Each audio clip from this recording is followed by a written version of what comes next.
Jannik Sinner has further solidified himself as the world's best on tour and by far the greatest hardcourt player at the moment after claiming his second Australian Open title and third slam overall with a 6-3, 7-6, 6-3 win over Alexander Zverev. I'll break down this final, which some are calling auraless, and discuss an interesting moment during the trophy ceremony where Zverev got heckled by a spectator. Hey, I'm Christian Bassnight and welcome to Christian's Court, where I cover tennis from all angles. If you haven't yet already, make sure you subscribe and click the notification bell so you are notified whenever I post more tennis content. Getting into the match, a big question that many people wondered, focusing on the first set, was how does Zverev get dominated in the opening set despite serving 81% of first serves in and knowing he has such a great serve as he does? Alexander faced 6 break points in the opening set and he did well to stave off 5 of them, and he did get broken just that one time. But the first set, it could have been more competitive. Jannik wasn't in his top form at this point. But that 4-3 game where Zverev got broken highlighted 2 main issues. First, Alexander was too passive with his forehand, which we've been talking about for years now. And I believe a lot of his errors from that side were due to just him not fully accelerating through that shot. You can't make these routine forehand mistakes against someone as good as Jannik. And then the second thing is that Zverev has a pretty poor transition game. He won just 5 out of his 10 net points in the first set. And this one at 3-4, 15-30 is just him being too passive because that swing forehand volley did nothing to hurt Jannik. And then the forehand volley was weak as hell too. Zverev's volleys are not that good for real. This was a game point for him at 3-4, and he flubbed a backhand volley. And then at the final break point here for Sinner, again, Zverev played it too safe with this approach shot, and Sinner doesn't even have to move. Jannik hits a decent forehand, but Zverev just looks like a fish out of water at the net, and he totally flubs the volley. Talking now about the second set, I do have to give credit to Zverev for saving a few early break points, and the ground game was solid in the second set. He upped the aggression a little bit more, and he had a solid opening, being up love 30 at 4-5 on center serve. He was 2 points away from taking the opening set. Here, Jannik was clutch. He made 3 very solid first serves in a row for easy points. Then at 40-30, Zverev netted a routine backhand. Alexander had another look at 5-3-30 all, and this was when they played the point of the match. It wasn't a horrible approach and volley, but again, against the best center, you got to come harder than this. In the tiebreaker, Zverev had a little mini break, but he fumbled that a bit with sloppy play, and that's the same thing that plagued him in the final third set, particularly at 2-3, where he gifted then the final key break of the match, which was the true nail in his coffin. Alexander said in the trophy ceremony that he just wasn't good enough to win. He's not good enough. And people said, oh no, Sasha, don't say that. You are good enough. But Zverev was speaking facts there. He simply is not good enough right now to, of course, beat Jannik, but also just to win a slam. Jannik, he did play well, especially on his serve. He did not face a single break point. But then at some point, you got to look at Zverev and ask why he didn't even pinch Jannik one time, just a little bit on his serve. I was surprised when I saw some people say that Zverev would win this match, and I was like, are we been watching the same tournament? Because Alexander did not do anything that spectacular to me this Australian Open to where I think he could legitimately beat Jannik. Zverev was outplayed for the first 3 sets in his quarterfinal against Tommy Paul, but he still won. And I do got to give credit to Alex for being mentally stronger, but I felt that Tommy Paul was the better player for much of that match. Then in the Djokovic semifinal, Novak could barely move, and he still pushed it to a tiebreaker against the German before ultimately calling it quits.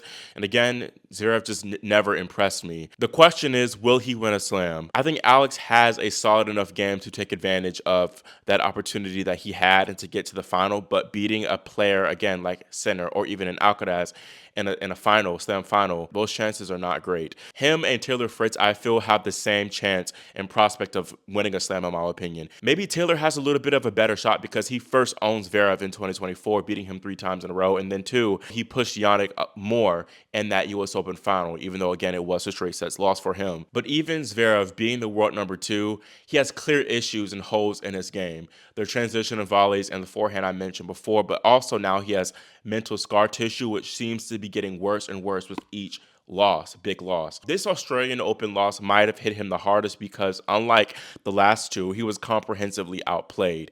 I think he's truly starting to doubt himself, Zverev is, and he said he wouldn't want to be remembered as the best player to never win a slam, but he might. I think it is still possible. He's 27 years old, so I feel like he has at least 3 to 5 more good years in his prime years. Also, his biggest threats, first Sinner, he could face a ban, and he might not play the next few slams. And then Alcaraz, he's proved with this Australian Open that he's not quite 100% reliable to do what he's supposed to do and get to the semifinals and finals consistently in majors. Another interesting part from the trophy ceremony is when a woman yelled, "Australia believes Oya and Brenda" 3 times. This was in reference to the domestic abuse allegations made against Zverev by Oya Sharipova, his ex-girlfriend, and then Brenda Batea, the mother of his daughter. Sharipova alleged that Zverev abused her on multiple occasions in 2019, and she went public in a piece with Racket magazine. Sharipova did not pursue legal action, and the ATP did not punish Zverev after they conducted a 15-month investigation into the matter. But in 2021, Patea did press charges against Zverev for allegedly pushing her against a wall and choking her during an argument. Zverev ultimately settled the court case in mid-2024, and that protected him essentially from admitting guilt in the court of law. Many Zverev supporters have taken this as Alex is innocent, and when asked about in the press about the woman's outburst, Zverev said, "I believe there are no more accusations. There haven't been for what, 9 months now? Good for her. I think she was the only one in the stadium who believed anything in that moment. If that's the case, good for her. I think I've done everything I can, and I'm not about to open the subject again." That was a very interesting statement to me. First, he said, "I haven't gotten any accusations in 9 months." That's not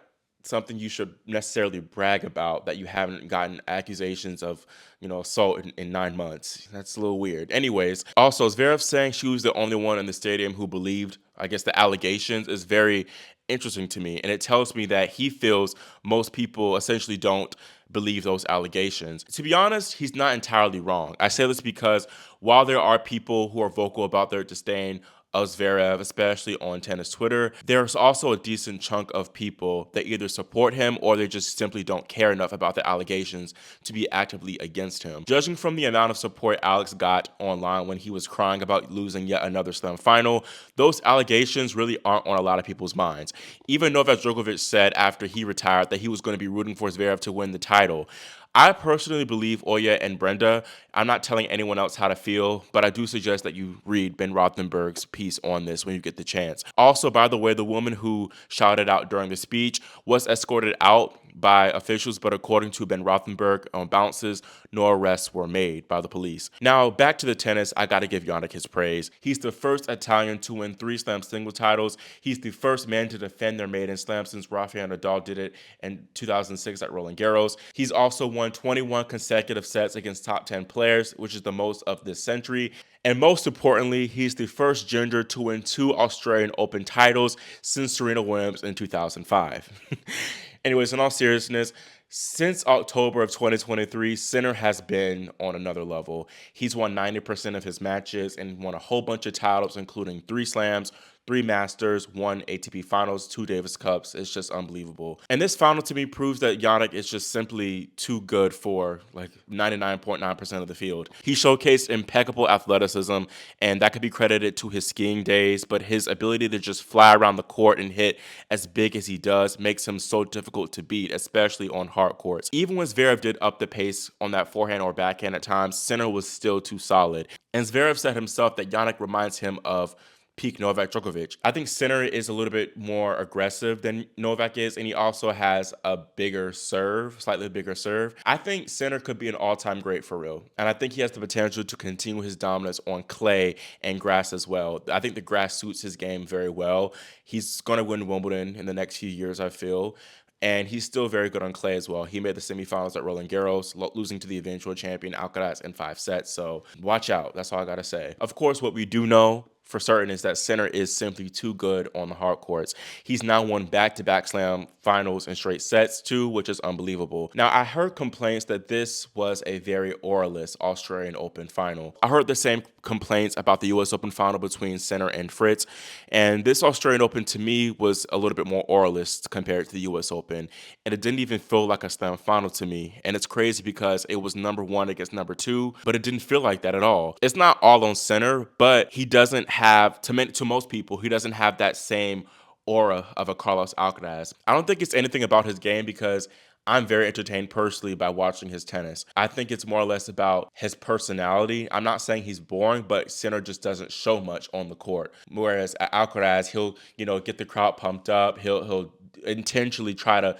play some shots to get the crowd up and on their feet. Sinner, his goal isn't really to entertain, it's to win. Simple as that. He's much more businesslike. That being said, this would have felt like more of a final to me if it was Sinner against, of course, Alcaraz, or Sinner against Djokovic. Heck, even perhaps Sinner against Paul. I think it's a Zverev thing too. I've heard complaints as well that Zverev just makes matches not as interesting. And I also got to call a spade a spade. Right now, the ATP just is not as exciting, especially compared to the WTA, largely because Sinner is just winning everything and he's doing it with ease. Compared to eras previously, like of course the Big Three era with Nadal, Djokovic, and Federer, the ATP is in a little bit of a weaker period.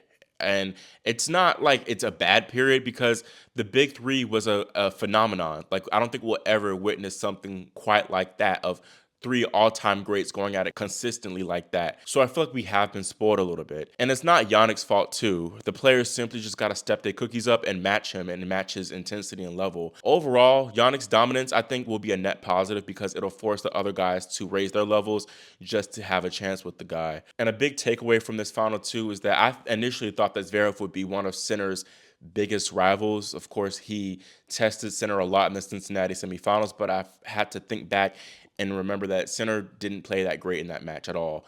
And then, too, of course, we had this result. I truly think now that Carlos Alcaraz is really the only one that can truly consistently threaten and challenge Jannik Sinner. But we'll see. Maybe someone else will emerge and give him some fits. I also want to show some love to the doubles because Jannik Sinner was not the only person to lift a winner trophy on Sunday. Taylor Townsend and Katerina Siniakova won the women's doubles title, defeating Jelena Ostapenko and Su Wei 6-2, 6-7, 6-3 in the final. This is Taylor's second slam doubles title after she and Katerina won Wimbledon in 2024. Meanwhile, this is Siniakova's 10th double slam, and Katerina is really dominating on the double circuit. She has won 7 double slams since the start of 2022. Taylor, who now rises to a career high of number 3 in the women's doubles ranking, said that just playing this match on Rot-Laver was special to her because the last time she played on Rot-Laver Arena was 13 years ago when she won the girls' doubles title. And she also won the girls' singles title too on Rot-Laver. Taylor said that winning juniors in singles and doubles 13 years ago was the start of her believing that it was possible for her to play at this high professional level. And despite all she endured later in her junior years with the USTA and then eventually giving birth, she's now lifting the big trophy in doubles at the Australian Open, which is simply awesome. That is all I have for my final Australian Open video. And let me know your thoughts on this men's final between Jannik and Alexander. Do you feel like it was auraless, and did it feel like a genuine slam final to you? Also, do you believe that Zverev will win a slam in his career before he hangs it up? Then 2, will Jannik win another slam in 2025? Again, make sure y'all subscribe and click the notification bell so you are notified whenever I drop new tennis content. Thank you all so much for watching and for your support, and I will see you all next time here on Christian's Court.